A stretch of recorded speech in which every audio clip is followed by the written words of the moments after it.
Bueno, bienvenidas, bienvenidos. Para nosotros es una alegría arrancar este espacio.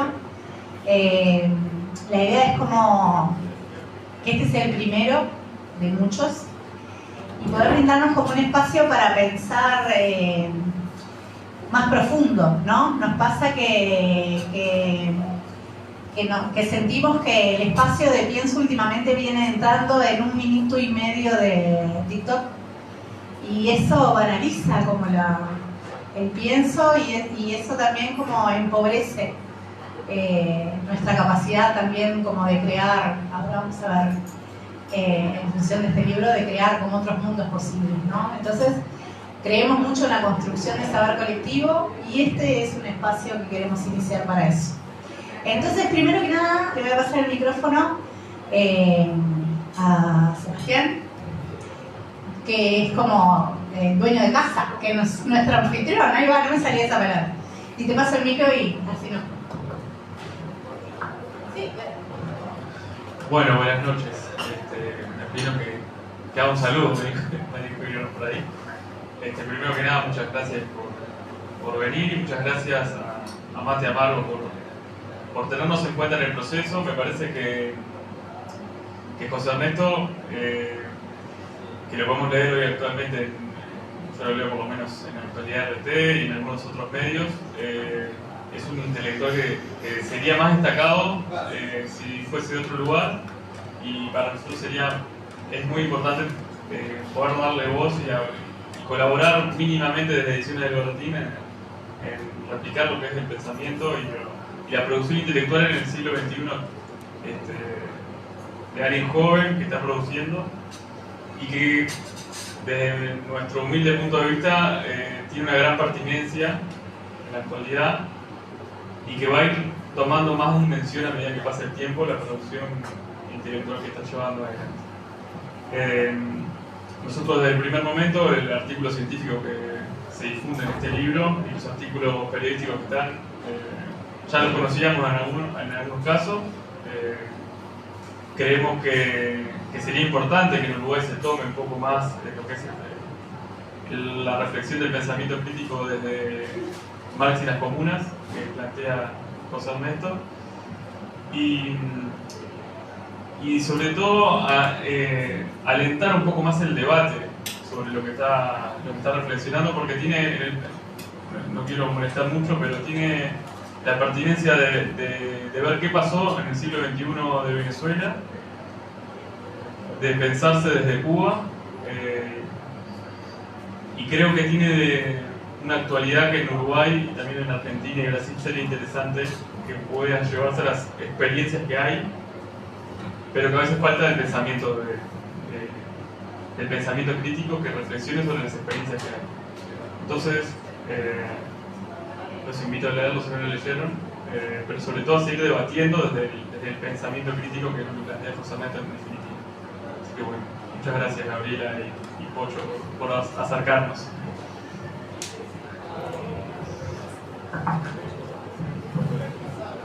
Bueno, y ahora en realidad vamos a tener la palabra del escritor del libro. En realidad él nos mandó un video porque bueno, hay dificultades de acceso a la conexión.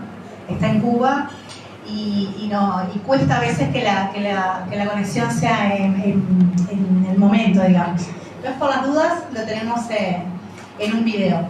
Él es investigador, como para tener una pequeña presentación, es investigador, es escritor, ha ganado varios premios, en realidad escribe para medios en Cuba, escribe para Mate Amargo también, escribe para el Líbano y ha ganado premios tanto en Cuba como fuera del país.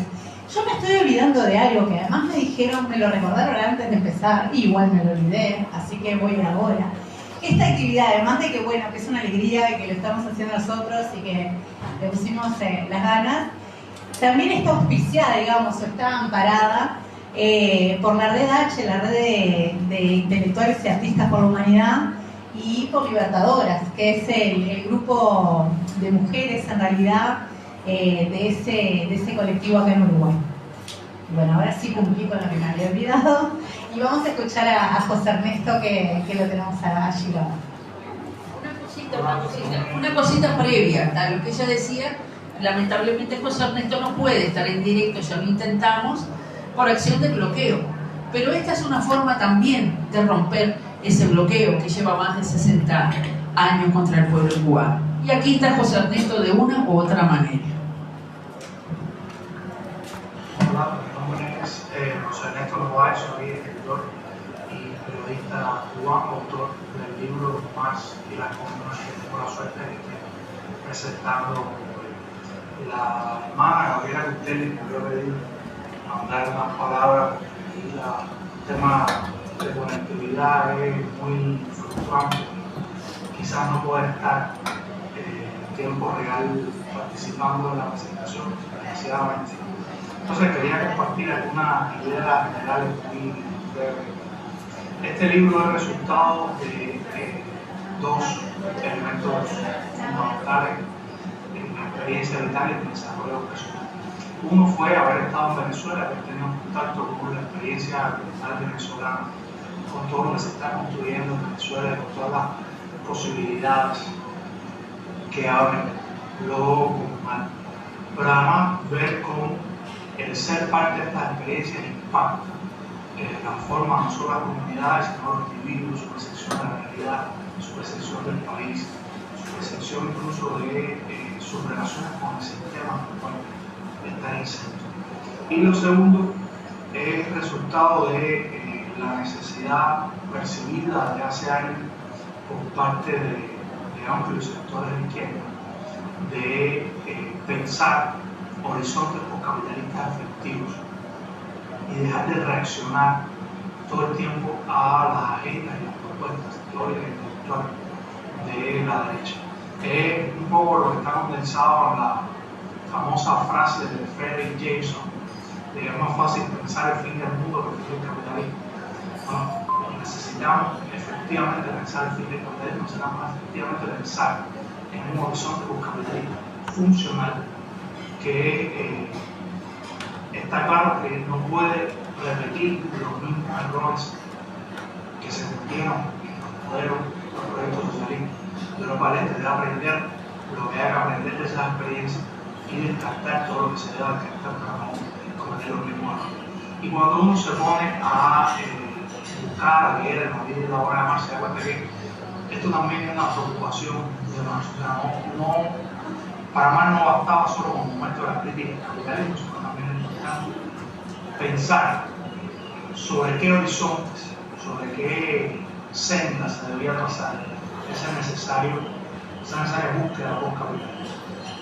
Y la vida de Marx, se da, él choca con dos grandes procesos que van a ser fundamentales en su conformación de su visión de uno es la Comuna de París, que es uno de los grandes sucesos revolucionarios europeos del siglo XIX y que aporta para Marx una gran cantidad de material sobre la práctica concreta de organización comunal del proletariado.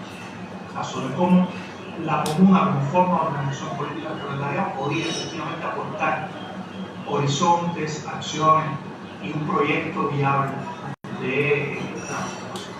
Y lo otro es que en la década del 70, producto incluso de los vínculos con los populistas rusos, la publicación del Capital en Rusia, Marx inicia un acercamiento a la realidad rusa que lo lleva a ver en la comuna rural rusa una forma de organización de la propiedad y la producción que puede tener extraordinarias posibilidades para la transformación no capitalista. De hecho, en una carta al diario Canal de la Patria que luego publicó la publicó Engels luego de su muerte, que llega a decir explícitamente que Rusia,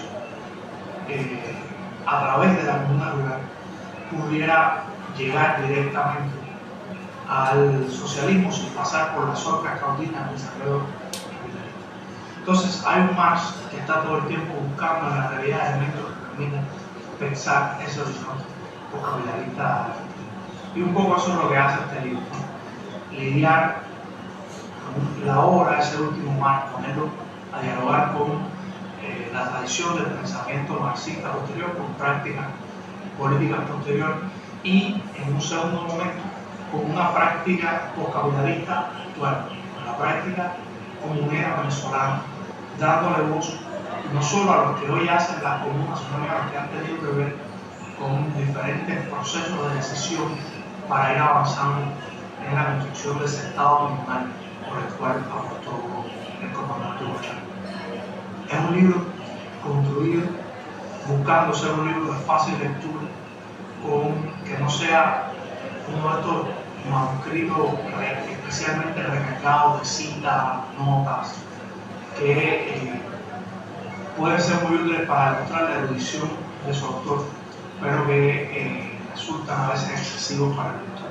Es un libro que busca facilitar lo más posible la lectura, que quiere ser leído y que quiere contribuir con su granito en la necesaria búsqueda de un horizonte del capitalismo, en un mundo donde el capitalismo nos está llevando, como decía Benedetti, se enrema en el rumbo del mercado. Muchas gracias, espero que lo disfruten, espero que lo puedan adquirir. Quedo a disposición de cualquier lector interesado en cualquier intercambio. Lo más importante para nosotros es que el libro se lee, y para mí, además de eso, es importante también que el libro pueda ser un arma de lucha muy brutal. Muchas gracias y un abrazo grande y gigante a todos los lectores.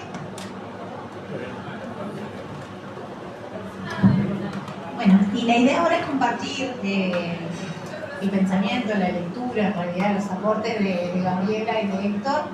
Y bueno, vamos a empezar con Gabriela. Y la idea también después es que podamos construir como entre todos, ¿no? Poder abrir como un espacio de diálogo entre todos. Pero bueno, voy a empezar por Gabriela, que lo primero que voy a hacer es pedirle que deje de pisar el micrófono. Y ahí va. Si no, iba a ser más difícil. Y bueno, Gabriela, a mí me da la impresión de que acá la conocen todos los que están, pero por las dudas, les voy a contar, porque estamos en conexión también. Gabriela es licenciada en Economía Política, que estudió en Cuba.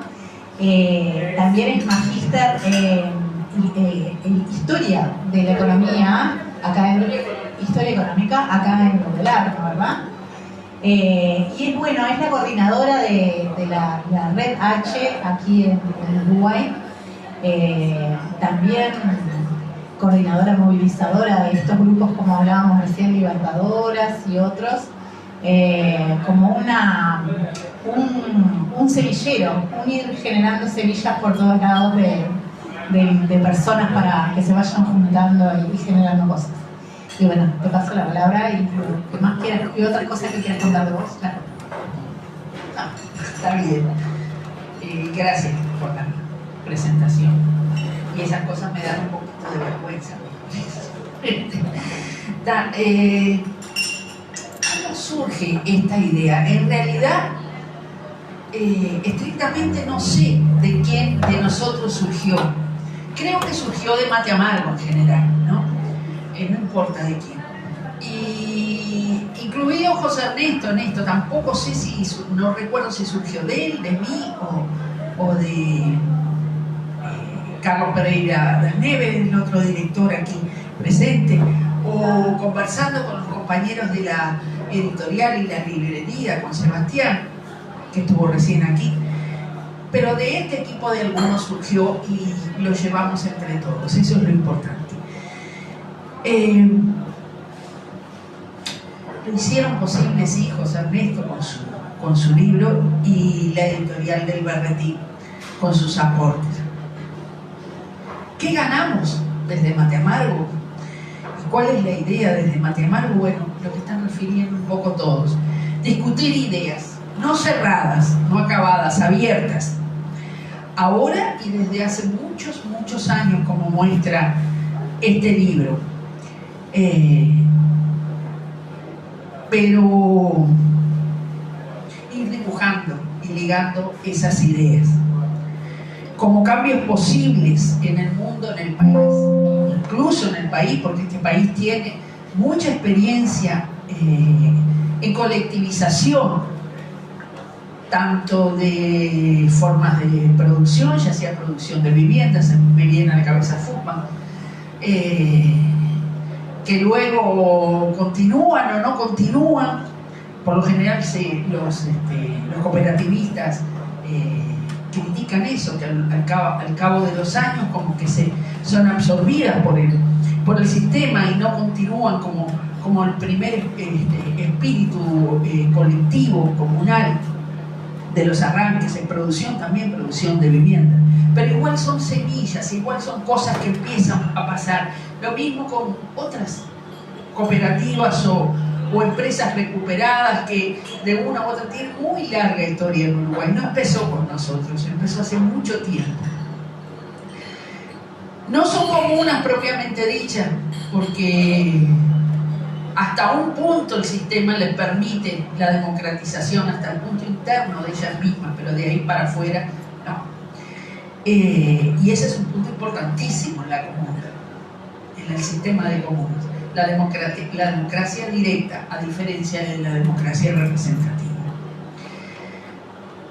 Pero de todas maneras son alternativas posibles, adaptadas a cada lugar y a su forma, como forma de avance. Siempre va a ser un avance, no importa que pase por X cooperativa de vivienda después de que transcurrió el tiempo.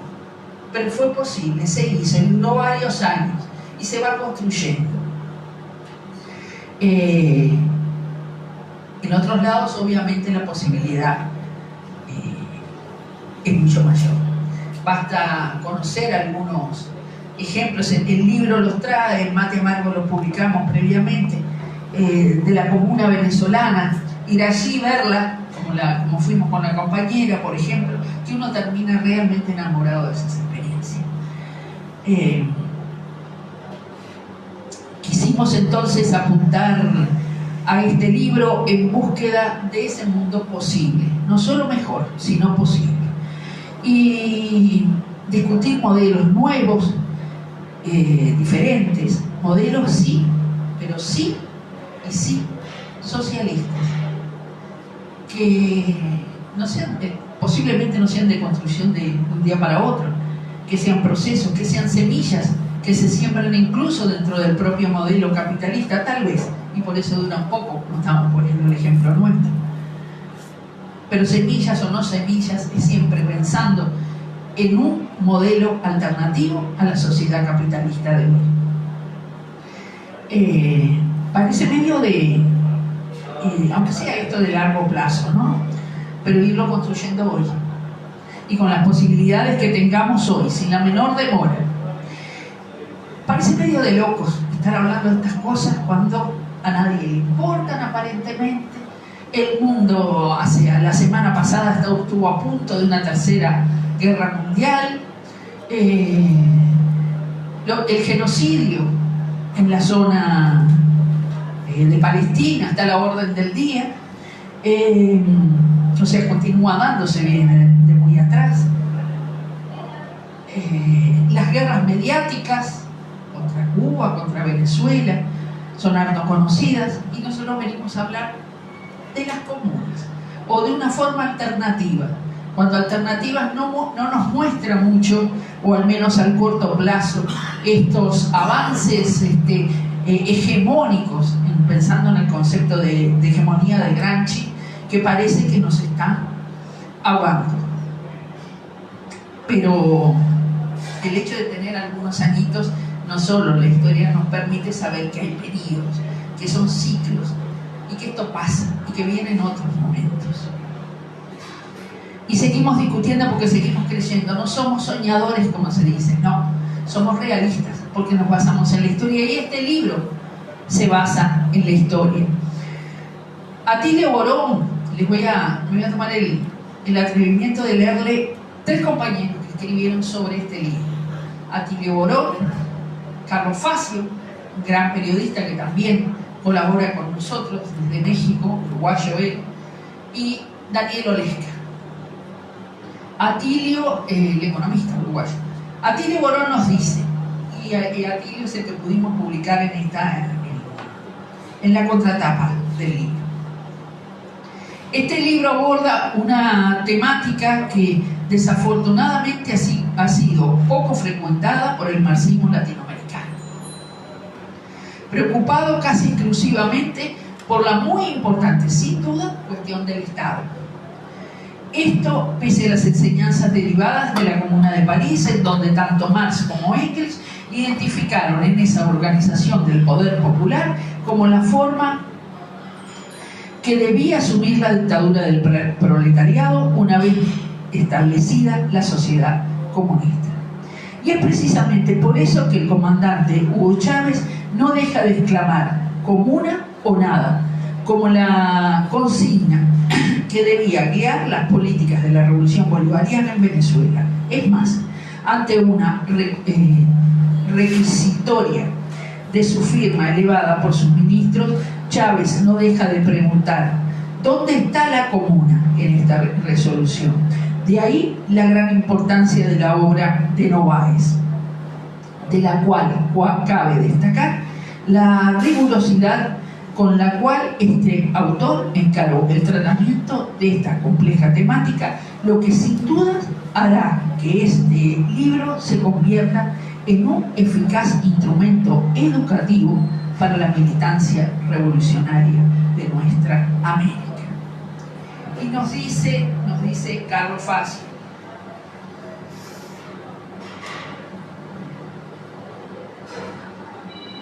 se lo tengo por acá. Ahí está. Carlos Facio nos dice: en momentos en que el actual modelo de dominación capitalista vive una crisis de hegemonía y se resquebraja ante nuestros ojos, cuando el 1% de los superricos del planeta acumula de manera obscena el 82% de la riqueza global, generando coyunturas revolucionarias, resulta imperiosa la búsqueda de un modelo postcapitalista alternativo que no solo sea productivo, sino promueva nuevas formas de socialización y cree una conciencia diferente en los sujetos implicados, ya que no se trata solo de trascender el modelo consumista, sino lograr individuos nuevos y una sociedad nueva.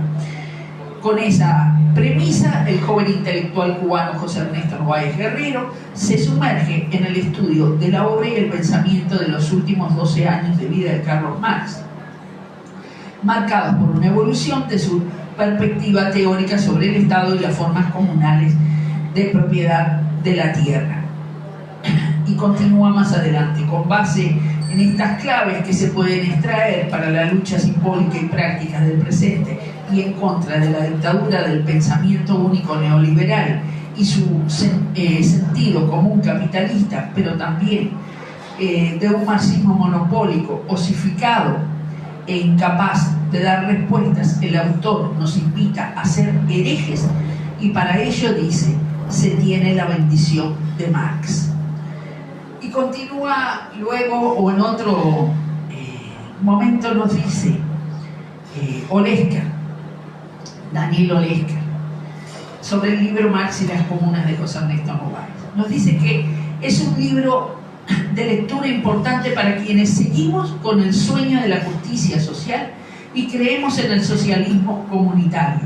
Más allá del profundo repaso del debate sobre las ideas de Marx, José Ernesto nos muestra, en primer lugar, el análisis de la Comuna de París como forma de organización superadora de las relaciones de dominación capitalista. En segundo lugar, nos muestra a la Comuna como una forma de ampliación democrática, incluyendo la democracia económica. Y en tercer lugar, también nos muestra cómo Marx sacó enseñanza de esta experiencia para que la sociedad del futuro, que se inspiraba, fuera de cooperación y no de dominación. Y continúan, ellos están en distintos artículos de Mate Amargo, estas expresiones completas. De hecho, un libro para pensar, un libro para razonar, un libro que, muy lejos de pensarse como ideas estáticas, está para construir. Y a eso nos impulsa, como nos impulsó Marx, a construir pensamiento y a construir práctica revolucionaria. Una cosa dice José Ernesto que se puede, que ahora puede ¿conectarse? Ah, buenísimo. ¿Y cómo haríamos para...? No les contamos. Lo que estamos mirando ahí atrás son dibujos de Adán. ¿Adán? ¿Cuál es el apellido de Adán? Iglesias también. Que es otro cubano, en realidad, que por lo general ilustra las cosas que salen en Mate Amargo. Ha ganado una cantidad de premios. Y hablábamos los otros días que cada uno... Ah, ahí va. Y que cada dibujo de él hablábamos, es como... son tan profundos conceptualmente, ¿no? Esta cosa de que a veces que en un dibujo pareciera que en una sola imagen te entra una cantidad de cosas para pensar. Entonces, eso es lo que, nada, que nos encanta de lo que nos da. Bueno, Gaby, contame, ¿se va a conectar o pasar? Más tarde, como que no.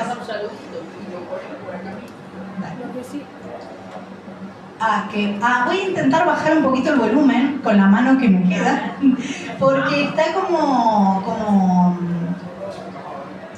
vienen refuerzos.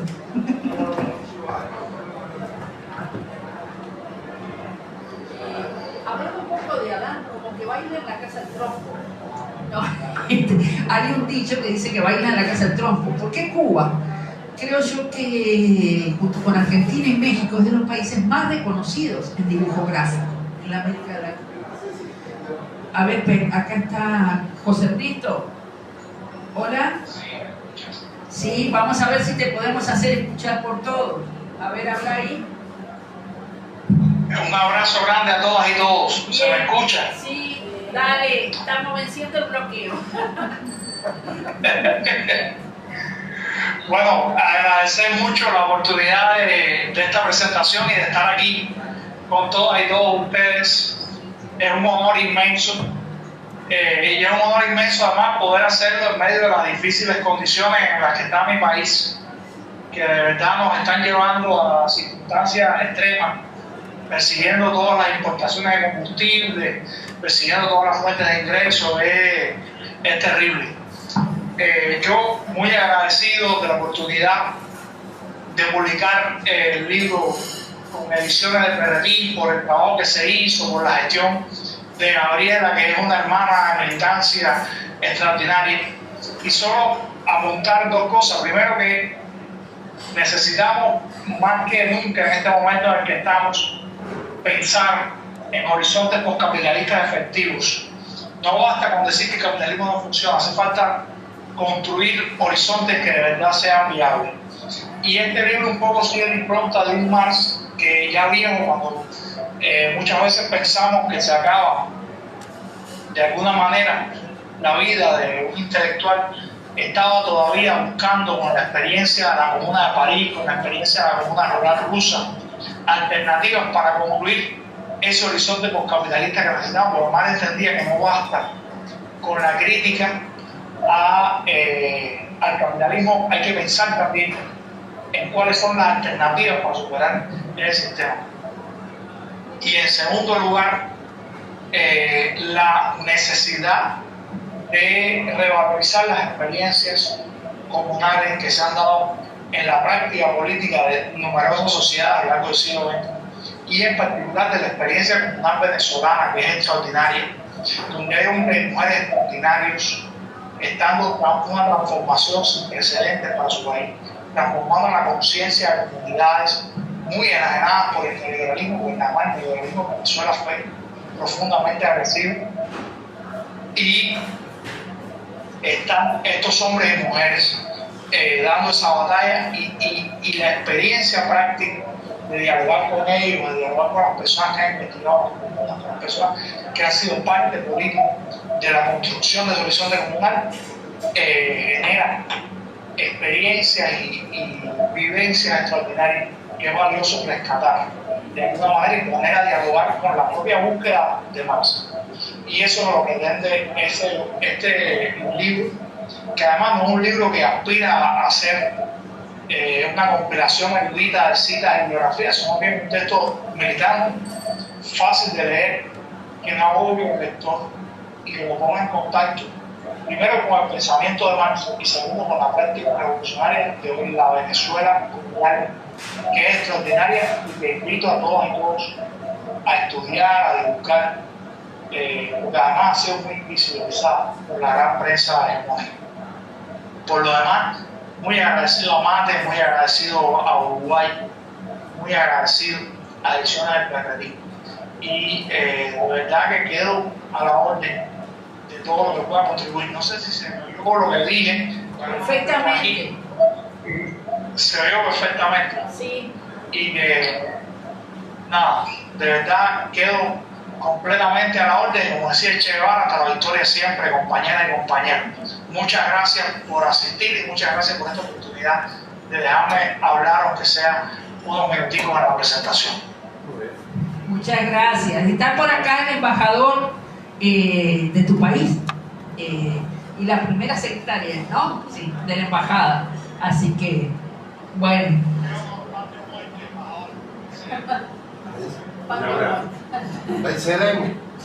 ¿Lo oíste?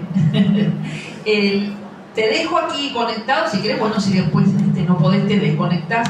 Ahora hace uso de la palabra Héctor. Sí. ¿Quieres presentarlo vos? ¿Para qué nos habla?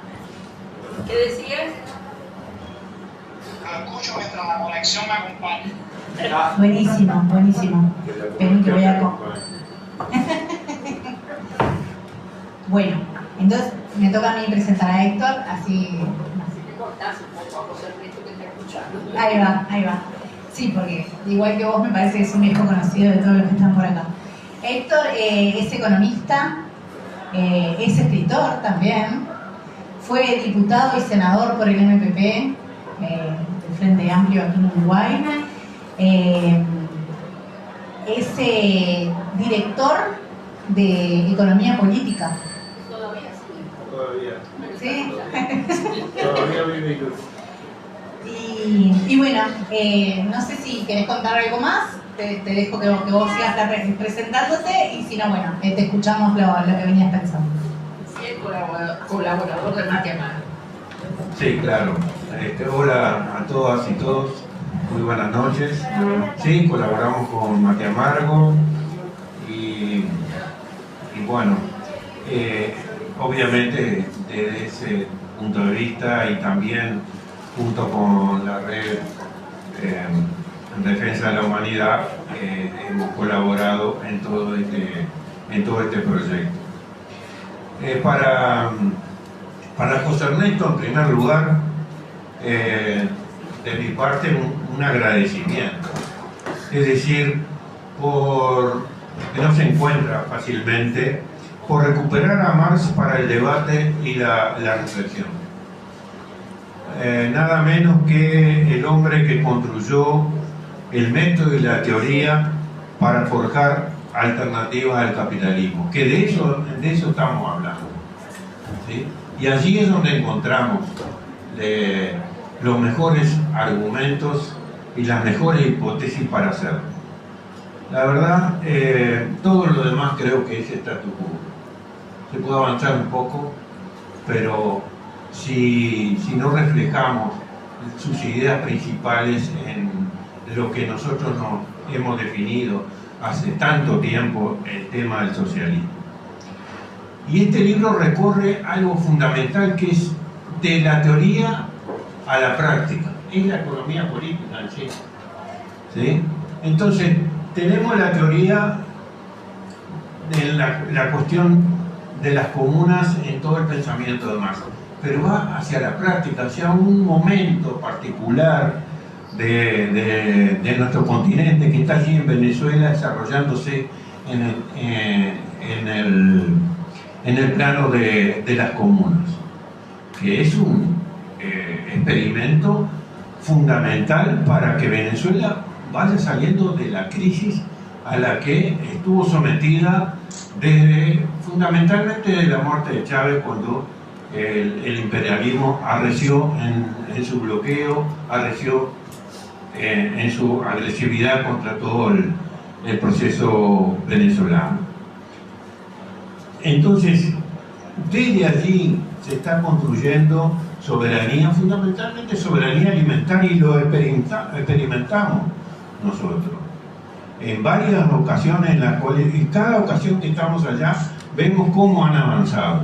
Y hoy prácticamente es indiscutible que están saliendo de aquella dependencia alimentaria que solamente se arreglaba con las importaciones financiadas por la renta petrolera. Y el petróleo va dejando otro lugar para que la economía se desarrolle, no es solamente. Y esa es una cuestión fundamental del tema de las comunas en Venezuela, de la práctica, de aquella teoría a la práctica. Ahora, cuando nosotros nos imaginamos el socialismo,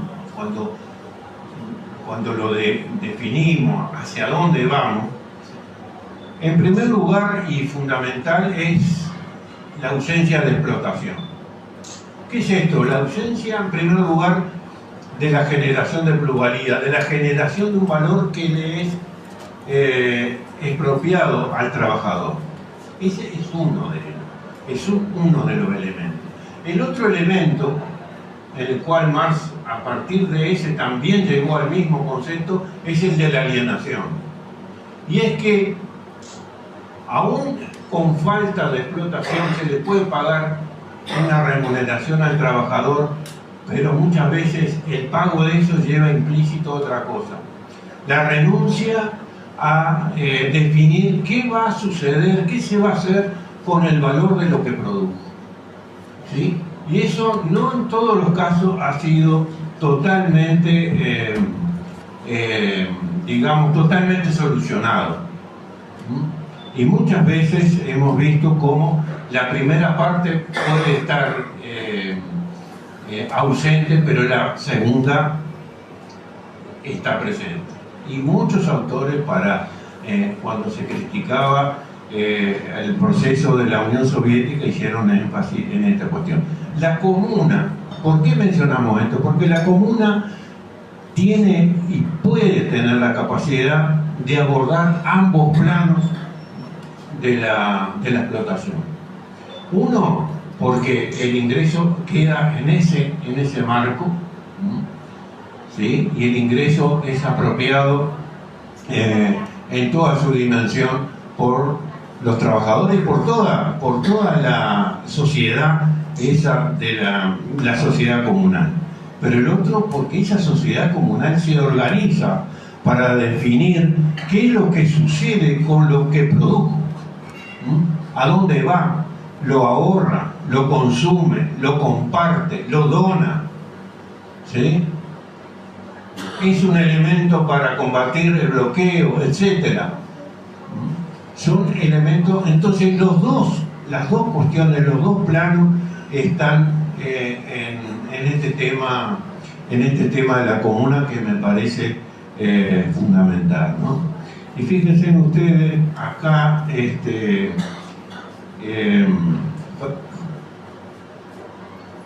José Ernesto rescata de una entrevista, dice: en la comuna la gente controla los medios de producción y toma decisiones de forma asamblearia en el ámbito de la producción, en el ámbito económico, político, cultural, etc. Cuando nos vamos al ámbito de la producción, por ejemplo, la gente, los comuneros, las comuneras deciden en contexto asambleario qué se va a producir, cómo se va a producir y, súper importante, qué va a ocurrir con el excedente, qué se va a hacer con ese excedente.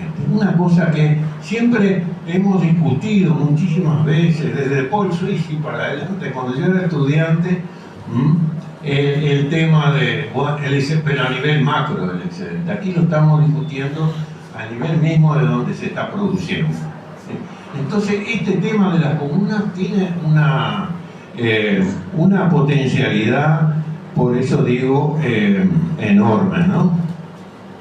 Porque entonces estamos refiriendo también a la distribución de ingresos y de la riqueza, algo fundamental para nuestros propios procesos, porque hemos podido atravesar en toda América Latina, además con los fenómenos del progresismo, ¿sí? Una distribución del inglés importante, sin duda.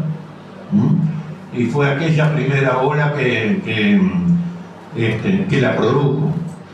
Una distribución del ingreso tanto en su primera fase, que es en la distribución en el ámbito salarial, ¿sí? Y en la segunda la del gasto del Estado. Esos dos se dieron y en forma progresista y redistributiva. Pero cuando llegó el momento de distribuir la riqueza, que en definitiva es la que mantiene ese nivel de ingreso en forma permanente, esa distribución, ahí es donde surgieron las trabas. Nomás recordar, y en esta casa, recordar a Sendí.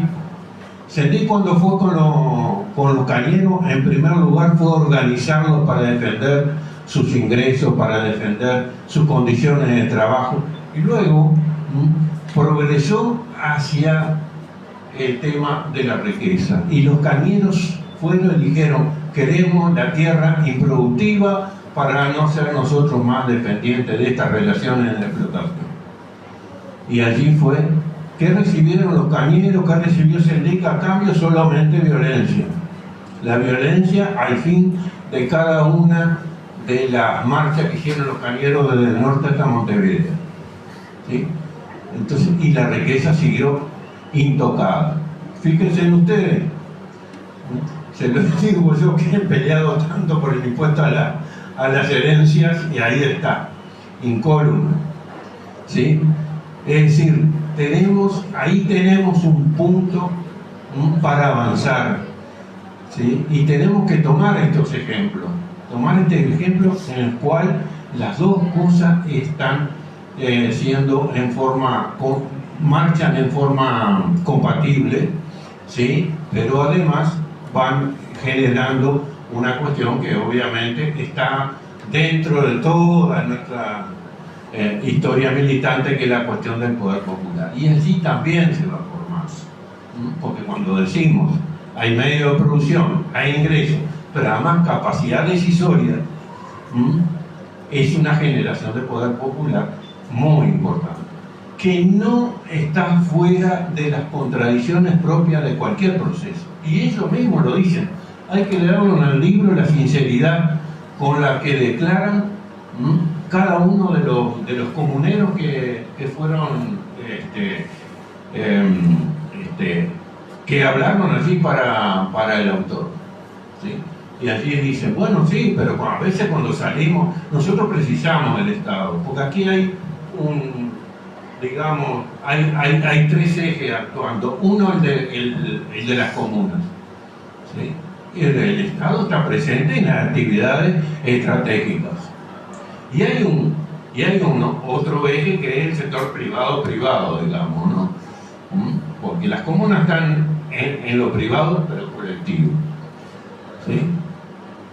Y dentro de esos tres ejes, bueno, muchas veces se encuentran con la burocracia del Estado, también denuncian formas de corrupción, también denuncian los ataques del propio narcotráfico, que intenta insertarse en las sociedades comunales.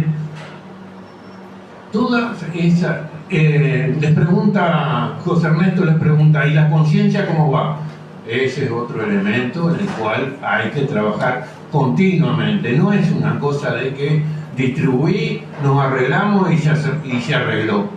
Es un tema continuo. Con los compañeros aquí yo les mencionaba, cuando estuvimos con Gabriela en una de estas comunas, y de pronto nos encontramos allí con un espacio, creo que era un container enorme, en el cual había, decía, se atiende, yo qué sé, póngale lunes, miércoles y viernes, de tal hora a tal hora.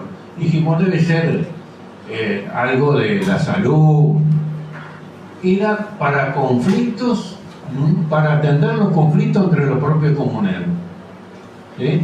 Fíjense hasta dónde había llegado la creación de elementos y de instituciones propias para arreglar los problemas propios y seguir avanzando en todo eso, ¿no? Y que daba instancias, cada una de esas instancias, a través de un problema de convivencia, cada una de esas instancias generaba una oportunidad para discutir todos los temas, ¿sí? Pero la cuestión era arreglar ese tema. Entonces, allí lo que estamos observando, lo que observamos a través de la comuna, algo muy importante y que puede, indudablemente está ayudando a Venezuela a salir de la crisis en la que le habían insertado. Y son un elemento fundamental, pero también son un ejemplo a tener en cuenta, ¿sí? y elementos para debatir como lo estamos haciendo nosotros acá. Así que bueno, estas eran algunas de las reflexiones que yo quería compartir con ustedes, que muchas veces me traen José Ernesto con todo este planteo, nos trae a nosotros a la superficie estas problemáticas que hemos atravesado en todo este periodo tan lindo, podemos decir, ¿no? Y de tantas iniciativas que ha sido la del siglo XXI para todo el continente. Así que los invito a leer el libro y a sacar sus propias conclusiones, a ver si coincidimos, ¿sí? Bueno, muchas gracias por su atención. Bueno, la idea ahora también era como abrir el micro, ¿no? Y poder como compartir lo que pensamos a partir de lo que escuchamos, o bueno, alguna de la gente ya ha leído el libro. Yo voy a tirar la primera que pensaba ahora escuchándolos a ellos. Y sí, pensaba en esto de que el desafío está en esto de la construcción del poder popular. Y eso es un desafío, ¿no? Porque además los tiempos del poder popular se llevan bastante mal con los tiempos del capitalismo salvaje que tenemos en este momento, ¿no? Donde pareciera que no hay tiempo para parar, pensar, construir en común. Es como que sería ilógico en la velocidad en la que vamos, ¿no? Entonces el desafío para cada uno de nosotros y para los procesos y para los grupos, de ir aprendiendo de esos tiempos, ¿no? Y también en esto pensaba el desafío de no buscar como la respuesta única. Las comunas, de hecho, en Venezuela son diferentes entre sí, no son todas iguales. Y sí seguro aprenden unas de otras, y sí seguro cualquier proceso comunal, popular o eso, de construcción colectiva, tiene mucho para aprender de los otros procesos. Pero esto de no buscar como que la propuesta idéntica funcione para todos lados, ¿no? Sino eso de tener como el permiso, habilitarnos entre todos el permiso para inventar lo que necesitemos en cada uno de los lugares, ¿no? Y eso me parece que es lo primero que hay que romper es esto de creer que es posible inventar y que tenemos la capacidad colectiva de inventar esas cosas. Porque también es como que el capitalismo se nos presenta como una única posibilidad posible. Es como, no hay otra. Pero bueno, largo el micrófono porque si no yo. Pero otro que lo pida.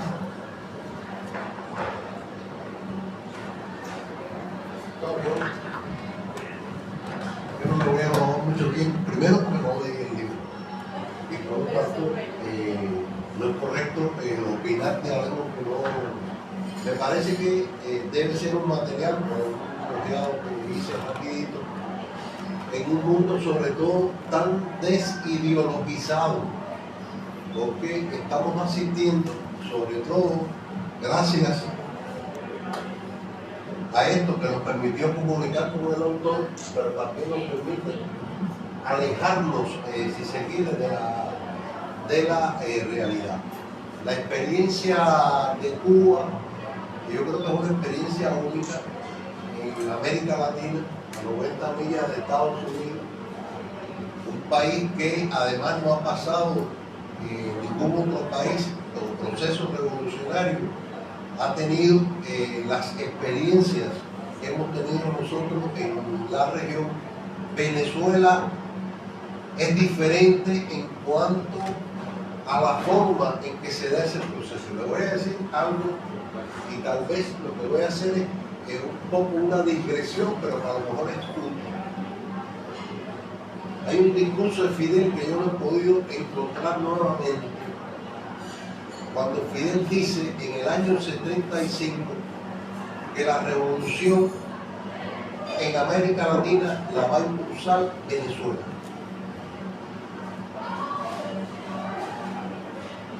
Es como si fuera como, dígame, le digo porque tal parece como si fuera una de las profecías de Notre Dame. Y sin embargo usted dice, bueno, ¿por qué no Brasil? ¿Por qué no Argentina? Sin embargo, ustedes recuerdan, y acá, aunque veo gente con caras, pero no son en años, esas caras no son de tantos años, pero a lo mejor de trabajo, de sacrificio, como las que yo sí tengo, que son de años. No olvidemos que uno de los principales movimientos guerrilleros, incluso populares, que derrotan una dictadura es en Venezuela, cuando se derrota a Pérez Jiménez. Ustedes recordarán eso. El potencial económico de Venezuela es extraordinario. Recientemente acaban de salir unas informaciones que es la primera reserva mundial de petróleo. O sea, no con gusto se ha tratado también. Lo que es una lástima que en quien Fidel pensó en su sustituto, que no sé si conocen eso también, que Fidel dijo que su sustituto sería Hugo Chávez en el proceso revolucionario, lamentablemente desapareció. Lamentablemente la izquierda latinoamericana en muchas ocasiones, más que ir a buscar causas profundas de nuestros fracasos o de nuestras diferencias, empezamos a responsabilizar hechos y personas.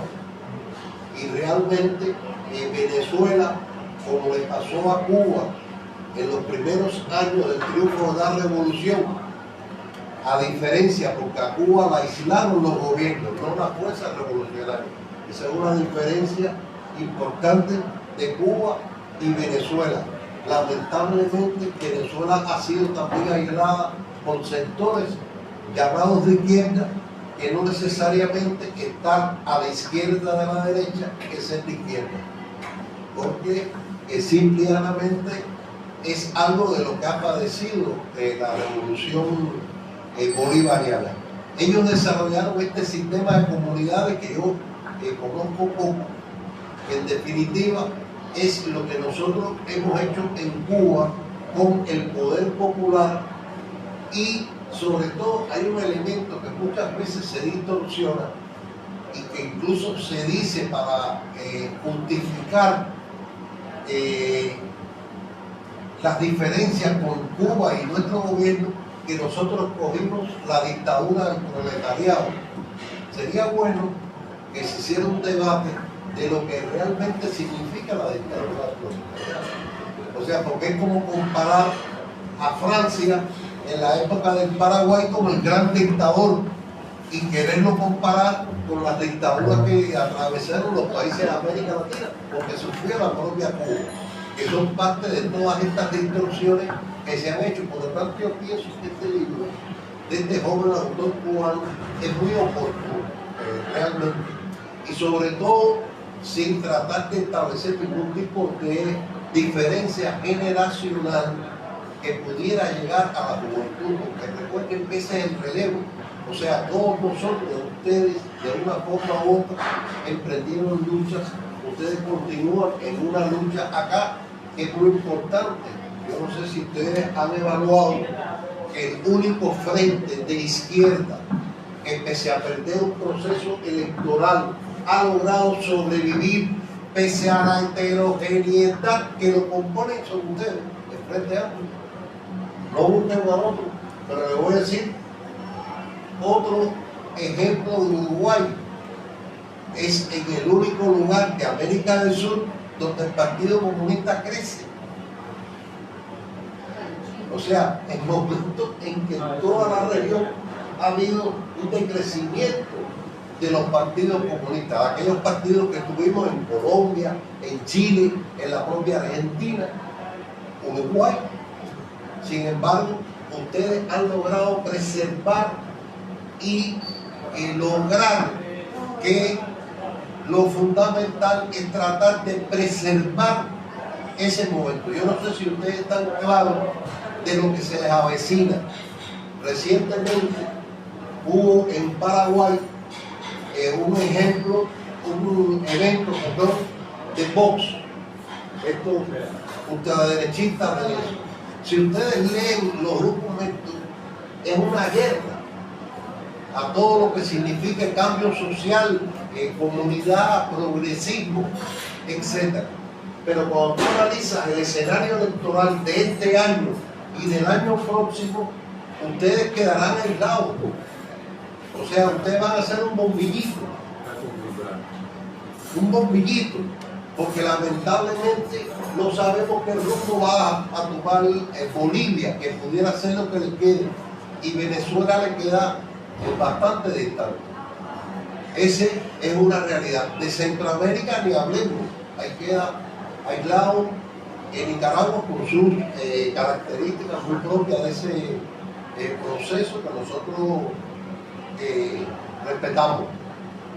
Y un Caribe que no tiene en realidad una incidencia en el resto del continente por su dependencia, sobre todo a el turismo de Europa y de los propios Estados Unidos.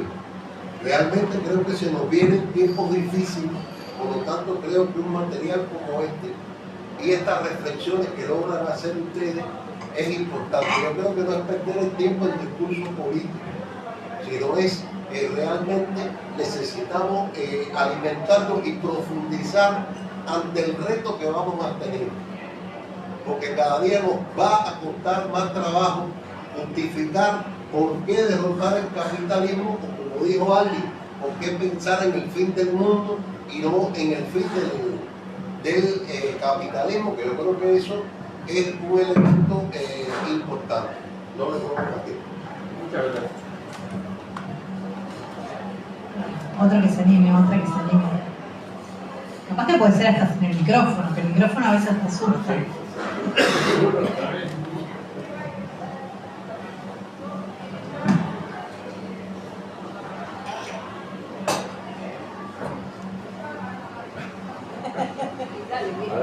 Sí, bueno, yo soy chileno. Soy chileno y estoy completamente de acuerdo con el embajador. Completamente de acuerdo. Se nos avecinan tiempos muy difíciles, muy duros. Y hay que ver qué vamos a hacer, qué se puede hacer para frenar al imperialismo, estas guerras horribles que hay ahora, y seguir avanzando con esperanza. Estoy completamente de acuerdo con usted, porque Chile está muy lejos de ser un ejemplo. Hoy en día con el Boric ni hablar. Y se pierde. Esa izquierda que hay en Chile que gobierna, que no es izquierda. Y estamos perdidos, al menos en Chile, por el momento. Por el momento, sí.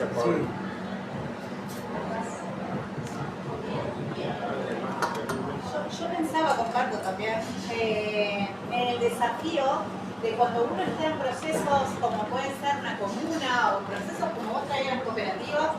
Uruguay tiene como una historia muy colectiva. En colectivos, ahí va. Lo difícil que nos es cuando estamos metidos en esa rosca estar pensándola y escribiendo sobre eso, ¿no? Porque uno está haciendo. Y cuando uno hace, difícilmente para a pensar. O sea, sí piensa, pero piensa haciendo. Es como dos piensos distintos, ¿no? Entonces, la riqueza de estos materiales, que en definitiva pone como cabeza sobre esas cosas que capaz que quienes están en ese proceso no tienen como los tiempos para pensarlo, ¿no? más allá de sí aprender que cuando uno está en los procesos, darse los tiempos para pensar lo que está haciendo, pero también la importancia de que otros puedan venir a auxiliar también ese pienso, ¿no? El tener como documentos que en definitiva rescaten el saber de lo que está produciéndose en esas cosas, me parece que está buenísimo. Bueno, yo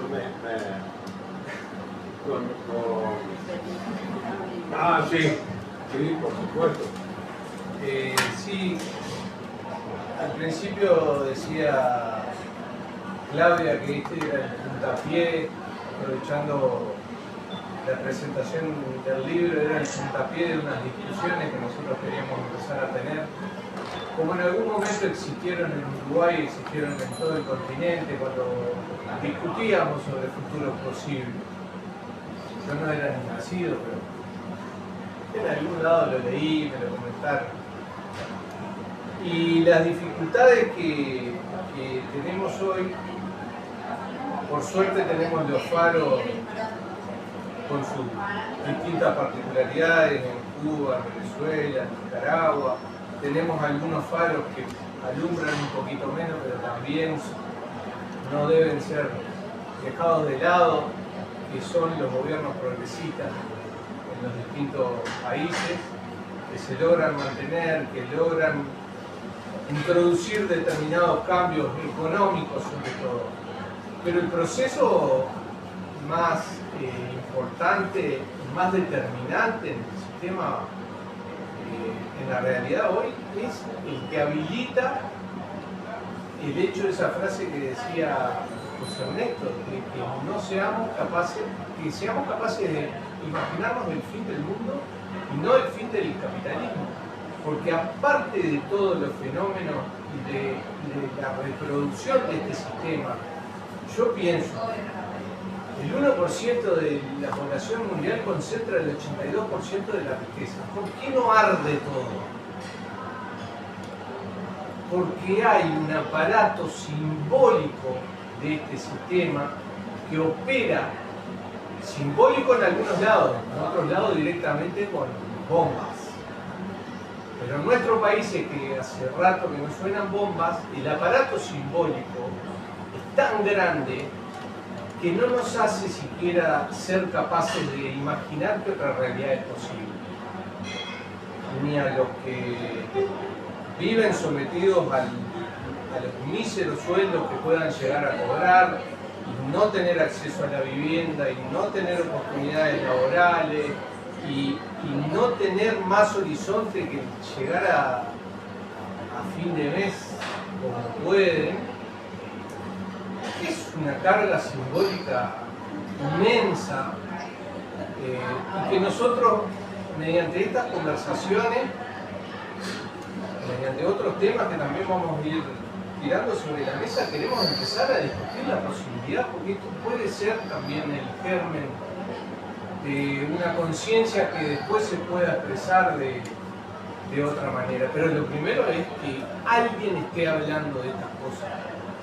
Y yo creo que esa es la importancia fundamental del libro y de las iniciativas de no aceptar lo dado.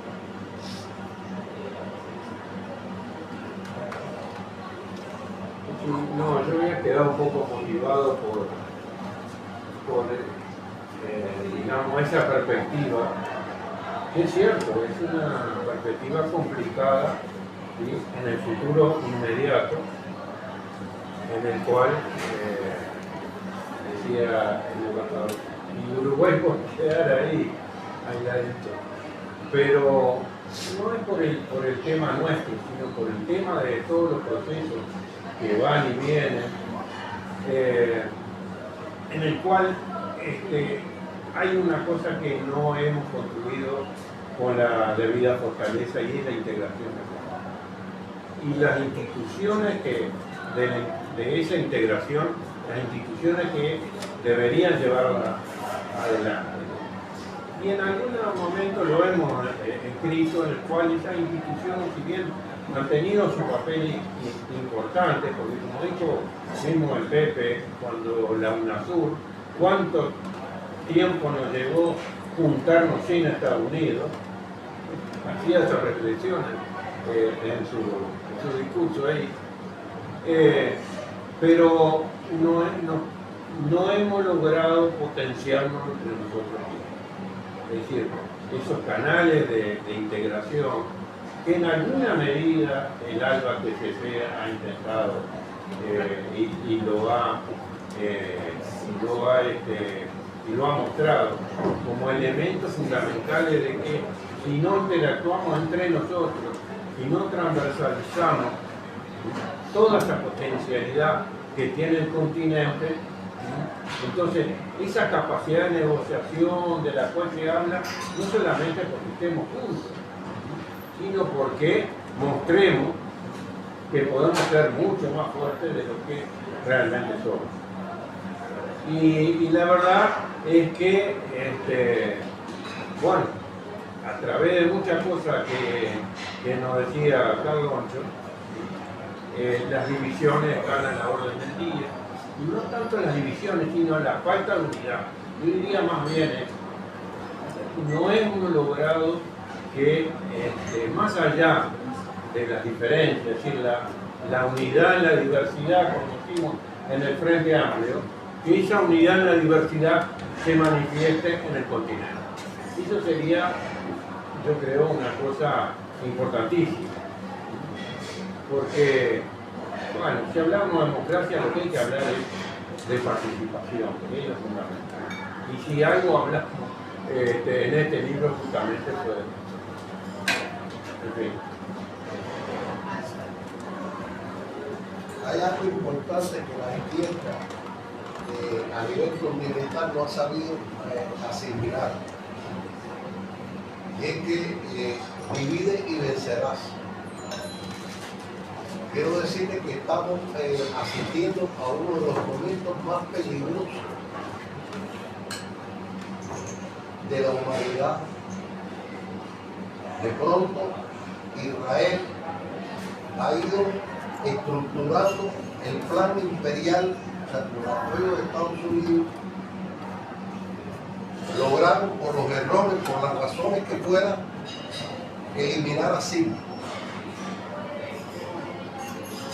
Líbano, Gaza la quiere erradicar totalmente. Ahora le fueron arriba a Irán, no les ha salido todo como hubiesen querido. Porque las agencias occidentales, los muertos y la destrucción es en Irán. En Israel no ha pasado nada, en realidad.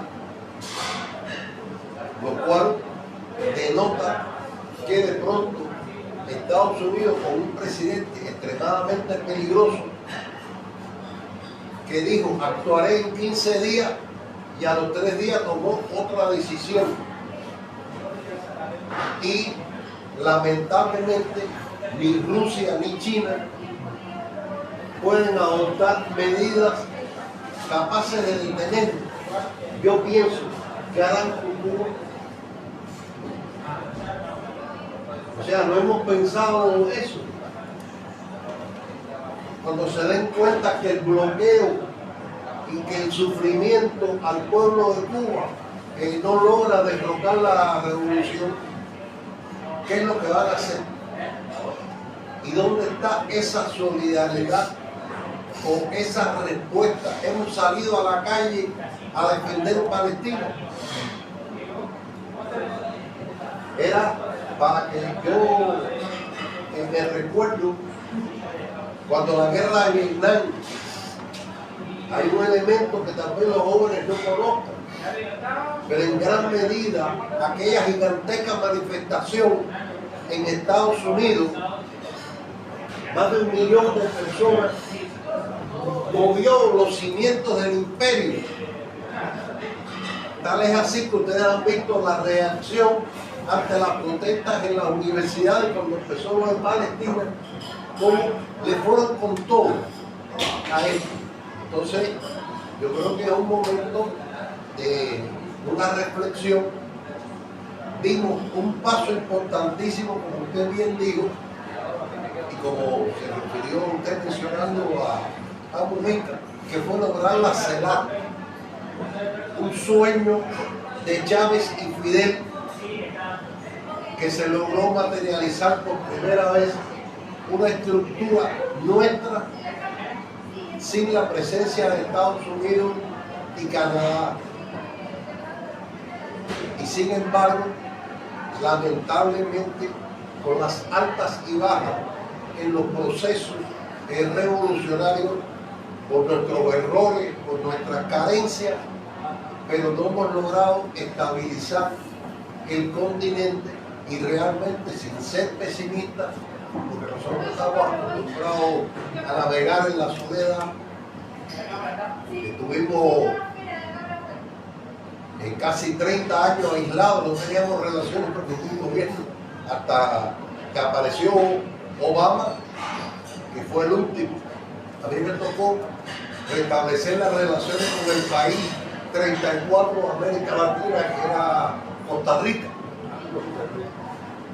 porque la restableció El Salvador del frente y atrás logramos que los ticos restablecieran las relaciones para que no se quedaran aislados, porque ya Estados Unidos iba a tratar de hacer una normalización de las relaciones con nosotros con el mismo objetivo que los anteriores, liquidar la revolución, pero en otro escenario, con otra estrategia. Entonces yo creo que la situación actual nos debe llamar a una reflexión, a pasar páginas de diferencias y buscar esa ruta que la propia defensa de la humanidad. Yo no sé si ustedes tuvieron conocimiento del evento que se hizo del equilibrio del mundo en Cuba. El año que viene nosotros estamos convocando a una reflexión importante, que es el centenario del nacimiento de Fidel, que pensamos que creo que hay muchas cosas, muchos aspectos que pudieran ser muy útiles de rescatar para procesar esas ideas de cómo enfrentar los retos actuales, como lo está planteando el libro de este joven escritor cubano, que yo les confieso que no lo conocía, pero me voy a interesar en su obra realmente.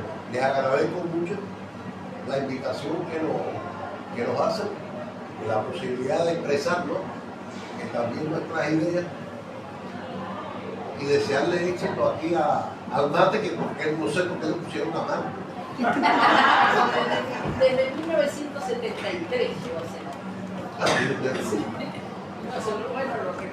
Pero es una cultura. Yo nunca lo he probado. No. En Cuba había un refresco que se llamaba Materba. Ahora hay uno parecido que hacen los brasileños, que se llama Zipa Guaraná. Y en Cuba se está recuperando de nuevo la Materba. No sé de dónde sacamos más. Después hubo el precio de la guerra. En Cuba queda Materba. ¿Más? Sí, claro, los brasileños empezaron a decir que... El mate es una bebida ancestral que uno de los originarios y originalmente no tenía azúcar. Después hay otras variantes. Los niños y los viejitos toman azúcar. Yo lo que más conocí fue el tereré. Ah, sí. Bueno, en Paraguay. De la cromante que compartimos, que los pueblos originarios no tenían la frontera que tenemos. Sí, un clima y vamos tomando tío. A ver si lo encuentro por acá, si se dan cuenta. Tuvimos un problemita porque ahora el nuevo gauchito nuestro, que fue siempre símbolo desde el 73 de mate amargo, ahora lo hace un cubano, como les decía Adán Iglesias Toledo. Yo le veo acá un problemita que voy rápido porque lo estoy buscando el último gauchito, a ver por dónde anda. Ah, no, está en el año anterior. Bueno, acá aparece un gauchito de eso. Mírenlo, ¿qué le falta a ese supuesto mate? La bombilla, es un gauchito cubano, Adán, ese gauchito jamás le falta la bombilla, después me lo digo. Pero no sé, estará tomando grapa o café. Caña. Bueno, Caña. que por cierto, que ya la grapa había desaparecido. Ahora el invierno con miel y aparece con Así. Fue gracioso. ¿Alguien se queda con algo más en el puntero o no sigue con más?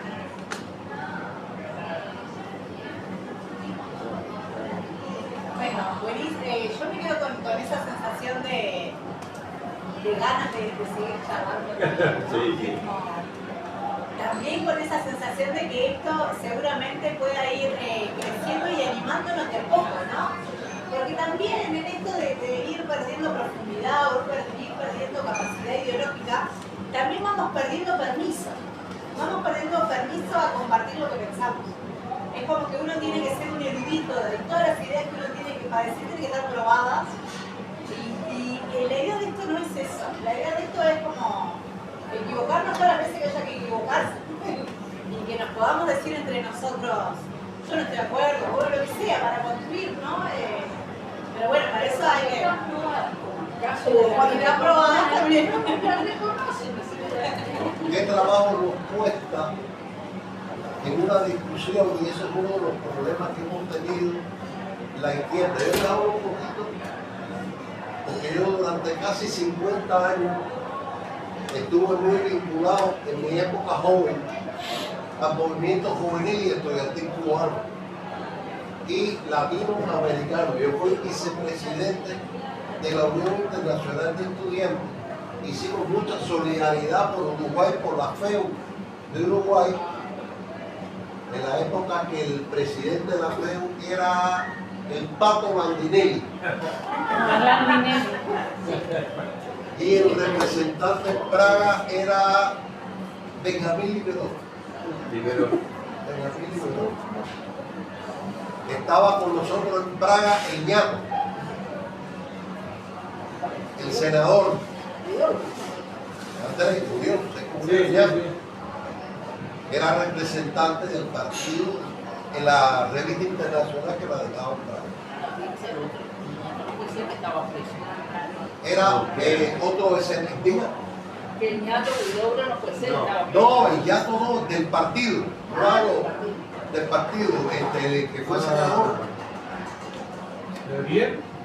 No, Rodríguez, apellido Rodríguez. Ah, sí. Era del comité central del partido comunista uruguayo. Y la incapacidad nuestra, recuerdo que entre los latinos a veces nos costaba trabajo discernir los puntos que nos pudieran permitir caminar hacia adelante. Y entonces cada uno queríamos imponer nuestro punto de vista, nuestros conceptos. Y hemos perdido esa capacidad. La derecha sí tiene un objetivo, el poder. Y sacarnos. Pero nosotros nos hemos perdido en mucho en las discusiones esas bizantinas y tratar de demostrar quién es el que tiene la razón.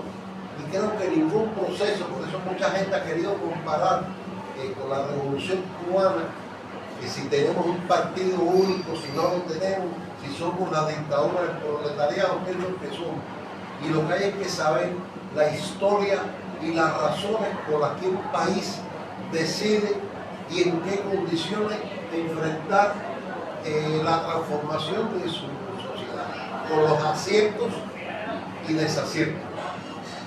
Y yo creo que eso es algo que hay que rescatar, cómo podemos, en eso que usted dice, ampliar, discutir y asumir entre todos aquello que sea más convincente, que sea más lógico, que es, repito, lo que la derecha sí tiene clarito en sus objetivos. Si no, léanse los documentos, eso del evento este que se acaba de concluir en Paraguay. No lo tomo más.